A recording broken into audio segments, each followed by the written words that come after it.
यहाँ पर जो मनमाना 144 लगाया गया है उस पर हमें जवाब दीजिए कि इस तरह से आपने क्यों मनमाने तरीके से। आपके जो प्रतिनिधि हैं और डीसीपी से लगातार बात कर रहे हैं। हाँ। और आप लोगों की जो कुछ मांगे थी, ज्ञापन आप लोग सौंपेंगे इनको? हाँ, हम ज्ञापन लिखित में ज्ञापन लेके आए हैं।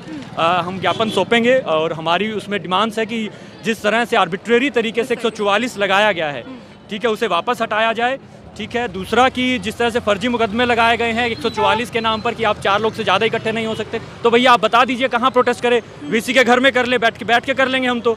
यानी हमारे लिए स्पेस क्या है जब छात्रों की कुछ डिमांड्स हैं जो जायज़ डिमांड है। अगर 500 छात्र इकट्ठे हो जाते हैं अपनी डिमांड्स को लेकर तो क्या वो गलत डिमांड है? क्या उनकी सुनवाई नहीं होनी चाहिए?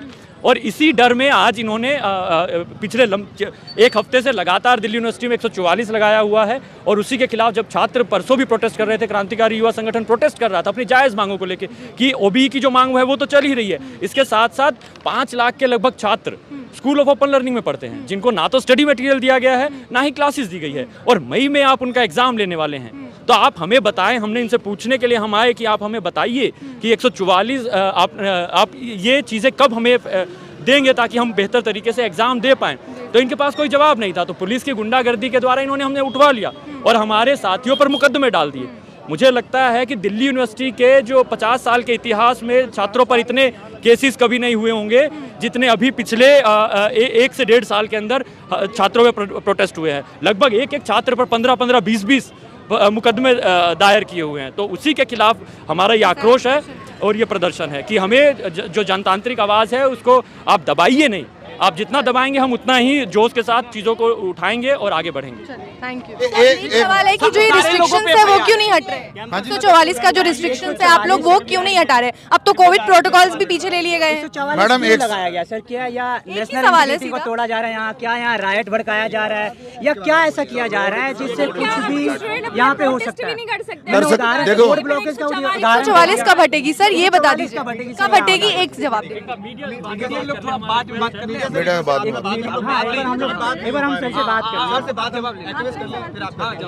हाँ बताओ, एक मिनट पूछ पहले explanation on why he is not imposing the, मतलब हटा रहे उनको 144। What he is asking on. देखो ऐसा है, हमारे ये अब से नहीं है, पहले से है, काफ़ी देर से है। और 144 स्टूडेंट की, पब्लिक की, सबकी, जनरल पब्लिक की, it is for general good, safety के लिए है। और इसमें जो जैसे कि यहाँ पर कोई पीस एंड ट्रैंक्विलिटी खराब ना हो, कोई रोड ब्लॉक, ये सब चीज़ें हैं। इवन कोविड भी वन ऑफ द रीजंस था, इस सब के चलते है। It is not against any की भी स्टूडेंट के या किसी प्रोटेस्टर के खिलाफ। प्रोटेस्ट आपका अगर राइट है, आप उसको अपने तरीके से करिए। अगर रोड आके रोड ब्लॉक करेंगे, ये सब करेंगे, तो दैट इज़ द रीज़न कि उसके ये इसमें 144 लगी है। 144 सर, 144 इसके लिए लाया गया था? आप लॉ ज्यादा बेहतर जानते हैं। मीडिया से रिक्वेस्ट सर, एक मिनट सर,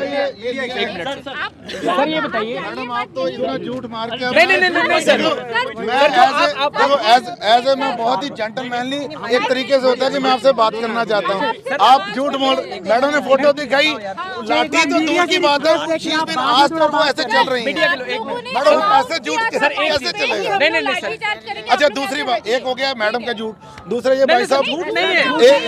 अरे सुन लो यार, सुन लो सर, आप चल सर मेरी बात सुनिए सर मेरी बात सुनिए सर सर मेरी बात सुनिए सर मेरी बात। मैडम एक बार मेरी सुन लीजिए मैडम, मुझे प्लीज बोलने। मैडम प्लीज, मेरी मैम रिक्वेस्ट है एक बार आपसे मैडम, मेरी हाथ जोड़ से आपसे रिक्वेस्ट है, मेरी एक बात मैडम, एक बार मैडम मेरी बात तो सुनने दीजिए, आप सुन ही नहीं रहे मैडम।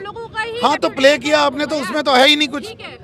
नहीं सर, 144 क्यों लगाई गई हमें नहीं समझ आ रहा है। अभी बोल तो दिया, अभी बोल तो दिया। क्या 3 दिन से कोई हिंसा हुई थी? सर हिंसा हुई है, देखिए देखो कोई हिंसा नहीं हुई। देखो मेरी बात सुनो, रोड रोका है 2-2.5-3 घंटे। सर 144 कोई हिंसा करी नहीं, हमने भी नहीं करी।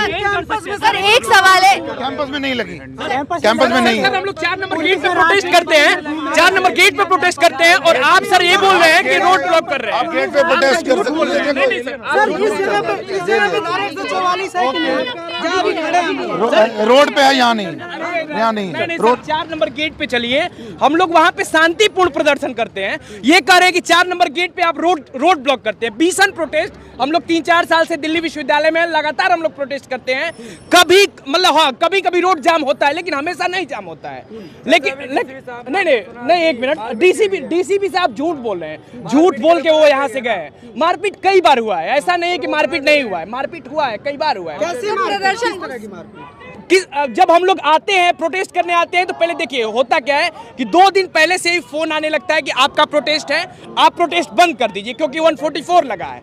जब हम लोग नहीं मानते हैं, जब हम लोग आते हैं प्रोटेस्ट करने कि भाई हमें पढ़ाई लिखाई के लिए प्रोटेस्ट करना है, तो फिर उसके बाद पुलिस आती है, बोलती है कि आप आधे घंटे में खत्म कीजिए, 15 मिनट में खत्म कर दीजिए, और उसके बाद सीधे अटैक करने लगते हैं। जब देखते हैं कि संख्या कम है छात्रों की तो तुरंत इनका रवैया एकदम बदल जाता है, पूरा एकदम लगता है कि पुलिस है ही नहीं, ये लोग गुंडे टाइप के लोग हैं। ऐसा ही रवैया ये अपनाते हैं महिलाओं के साथ मेल पुलिस टांग के लेके जाती है, बसों में खींच के लेके जाती है, बढ़ती है। तो हम ये क्या दर्शाता है भाई, ये डेमोक्रेटिक कंट्री है। इनके दिमाग में दरअसल जो सांप्रदायिक कीड़ा घुसा हुआ है ना, वो सांप्रदायिक कीड़ा ही इनके दिमाग में घुसा हुआ है, जो प्रशासन और तमाम सारे लोगों के अंदर घुसा हुआ है। मैं बता देना चाहता हूं कि यही पुलिस है। आप अभी देखेंगे बुराड़ी में एक घटना हुआ, बुराड़ी में पत्रकार रिपोर्ट कर रहे थे, उस समय रिपोर्टरों पे ही एफआईआर लादा गया। मेरा कहने का मतलब ये है कि जो लोग शांतिपूर्ण ढंग से लोकतांत्रिक तरीके से आवाज उठा रहे हैं उन लोगों को पुलिस दबा रही है, और जो लोग गुंडागर्दी कर रहे हैं उनको प्रशासन तवज्जो दे रही है। जैसे आप देख सकते हैं जहां भी एमपी में, अभी देखिए एमपी की क्या घटना थी भाई। एमपी का पत्रकार था जो बीजेपी के विधायक के खिलाफ, ना वो एमपी वाला जो पत्रकार था वो अमर उजाला नहीं, वो दरअसल जो बीजेपी का विधायक था उस विधायक के खिलाफ कुछ दिखाया था भाई, वो गलत किया था, तो उसके कपड़े उतरवा के थाने में रखवा दिए। बलिया जिला का पत्रकार क्या किया, यूपी बोर्ड का पेपर लीक हुआ था, तो पेपर लीक करना वो दिखाया। अब दिखाया तो वहां का जो डीएम साहब थे वो बोले कि भाई तुम सोर्स दिखाओ। जब वो भेज दिया तो उसी पत्रकार के ऊपर एफआईआर दर्ज किए और बोले कि भाई ये जो पत्रकार है ये उस पेपर लीक में सम्मिलित है। तो आप समझ सकते हैं कि जो ये पूरे देश के प्रशासन का जो पूरा रवैया है, ये रवैया किस तरीके का है कि जो लोग भी भाई पढ़ने लिखने की बात करेगा। डीसी साहब से कभी फेस ऑफ हुआ? डीसी साहब मिलते ही नहीं है। हम लोग तो चाहते हैं कि वाइस चांसलर साहब आए। पुलिस का क्या काम है भाई, वाइस चांसलर साहब आते हम लोगों से डायरेक्ट मिल लेते, हम लोग बात कर लेते, लेकिन वीसी साहब तो मिलते ही नहीं है। वो तो पता ना कहाँ गायब रहते हैं। हमें क्यों बताइए।